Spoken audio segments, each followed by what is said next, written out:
Voyage quantique est un recueil de 3 nouvelles. Voyage quantique, La petite cuillère dans le pot de confiture et Projection.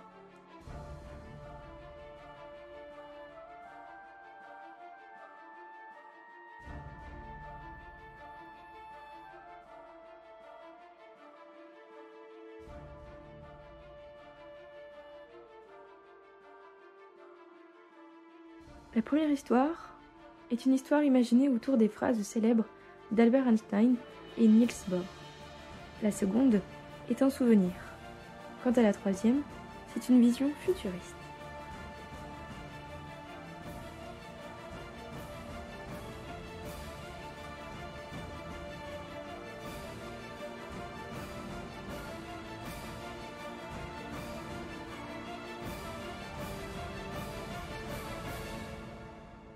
Embarqué pour un voyage dans le temps, passé, présent et futur.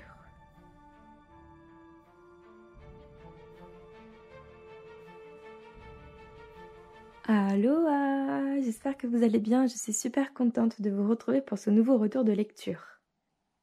Aujourd'hui, on va s'intéresser au livre qui s'intitule Voyage quantique, qui est un recueil de nouvelles écrit par Freya Dedonkil. J'espère que je prononce bien ton prénom, excuse-moi si ce n'est pas le cas. Comme il s'agit de 3 nouvelles, je ne voulais pas te faire un retour de lecture global, mais je souhaite m'attarder sur chacune des histoires avec les plus et les moins, ce que j'ai aimé et ce que j'ai moins aimé en fonction de chaque récit.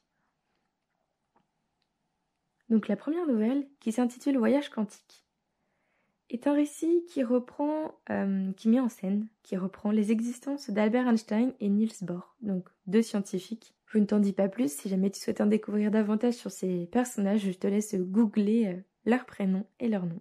Je suis sûre que tu trouveras très rapidement des informations.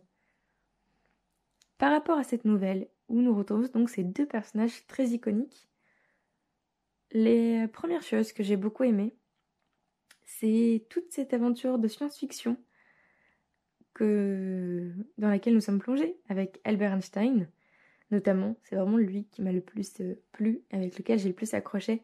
Peut-être parce que je le connais davantage que l'autre personne, que Niels, je ne sais pas. Mais en tout cas, j'ai beaucoup aimé le fait que l'auteur les ait plongés, tous les deux, qui sont des êtres scientifiques, dans un univers très science-fiction. J'ai beaucoup apprécié.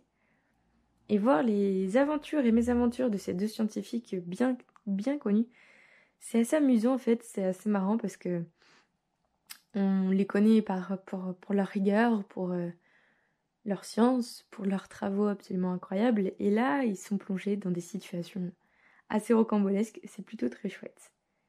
Et les thématiques abordées sont vraiment liées à ces hommes, finalement. Parce qu'on a le voyage dans le temps, on a les notions de passé, présent, futur, la relativité des choses, etc. Et j'ai beaucoup aimé parce qu'en fait, l'auteur, selon moi, a réussi à vulgariser tout cet arrière-discours très scientifique dans ce récit-là, dans cette fiction, et j'ai trouvé ça très agréable. Et de même, comme nous partons d'une base donc scientifique, d'une base très sérieuse, très rigoureuse, à la fin de cette première nouvelle, il y a beaucoup de références, beaucoup de documentation, il y a un vrai travail de recherche qui a été fait, et c'est très appréciable, et quand on découvre ces 2 personnages, je trouve que ça titille un peu notre curiosité, le fait qu'il y ait toute cette espèce de documentation à la fin, toutes ces références, tous ces travaux, toutes ces explications, toutes ces expositions. Je trouvais ça vraiment très chouette parce que du coup, on peut faire les liens facilement et on peut comprendre certaines choses encore plus. Et comme curiosité a été titillée, elle se retrouve là pleinement satisfaite et je trouve ça plutôt chouette. La seule chose que je n'ai pas trop aimée dans cette première nouvelle-là, c'est les dialogues. Parce que, selon moi, par moments, ils étaient pas très bien menés. Comment dire, manquait un peu de sens peut-être ou un peu de cohésion. Je trouvais ça pas très naturel, ça faisait pas authentique. Donc c'est pour ça que j'ai eu du mal à accrocher avec les dialogues qu'il y a pu avoir. Néanmoins, ça n'entache pas toute l'aventure qu'ont vécu ces 2 personnages que sont Albert Einstein et Niels Bohr. Pour la deuxième nouvelle, qui s'intitule La petite cuillère dans le pot de confiture, déjà le titre est plutôt mignon, j'ai adoré, je n'ai rien détesté, je n'ai rien ne pas aimé, j'ai vraiment tout aimé. C'est une histoire pleine d'émotions et pleine d'émotions vraies. On le ressent que c'est quelque chose qui a été sincèrement vécu. En tout cas, c'est ce que dit l'auteur, que c'est un souvenir. Et je trouve que ça se ressent énormément. Je trouve que la plume n'est vraiment pas la même que, par exemple, à la précédente nouvelle qui est une fiction inventée. Là, on sent que c'est vraiment authentique, c'est vraiment vrai.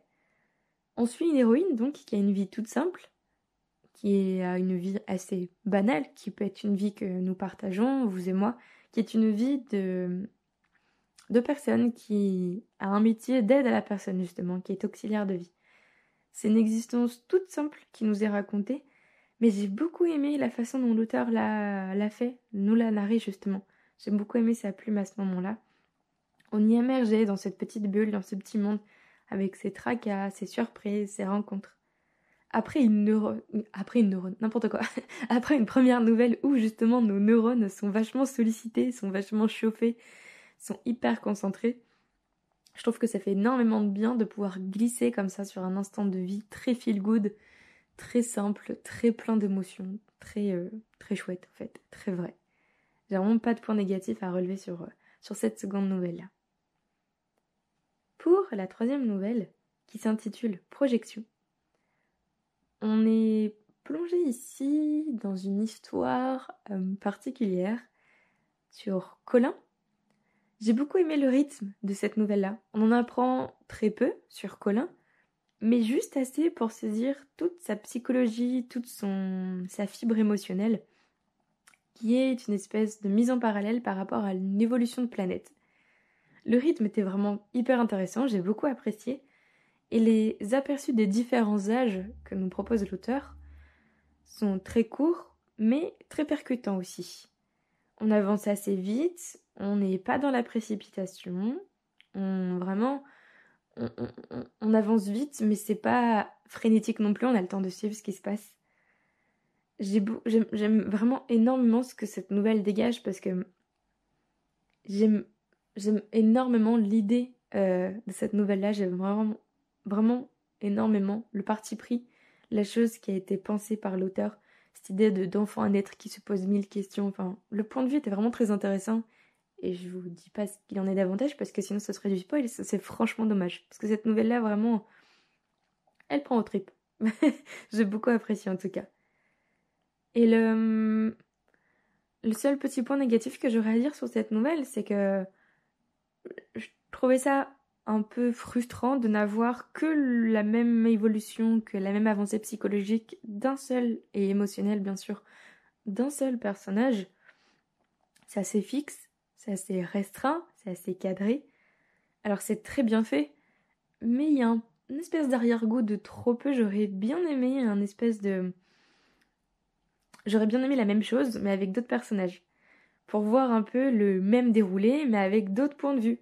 Pour varier, pour voir d'autres sensibilités, d'autres psychologies. Enfin, voilà, j'aurais vraiment apprécié ce petit truc-là en plus. Mais ceci dit, ça n'enlève absolument pas toute la beauté du texte. Vraiment, entre les trois nouvelles, entre Voyage quantique et La petite cuillère dans le pot de confiture et Projection, toutes les trois sont hyper riches, sont hyper intéressantes. La première va venir un peu titiller notre fibre, notre nature scientifique, notre besoin de connaître, notre besoin de savoir, de braver l'inconnu. Et en plus, on a une part réaliste qui est intégrée avec les deux personnages que sont Albert Einstein et Niels Bohr. Mais en même temps, sur les deux autres nouvelles, on est beaucoup plus dans le ressenti, beaucoup plus dans l'émotion, beaucoup plus dans l'authenticité, beaucoup plus dans, j'ai envie de dire, dans ce que fait l'humain. Mais en fait, ces trois nouvelles-là reprennent un peu ce que sont les êtres humains, aussi bien ce côté rigueur scientifique, réflexion, raison, et en même temps ce côté émotion, tout ce qui est relatif aux sentiments, au cœur, etc. J'ai beaucoup aimé lire ces trois nouvelles-là. Je remercie encore l'auteur pour sa confiance. Je te mets, comme d'habitude, le lien d'achat dans la description du podcast. C'était Abby pour le podcast Auto-édition et je te dis à la semaine prochaine. Salut!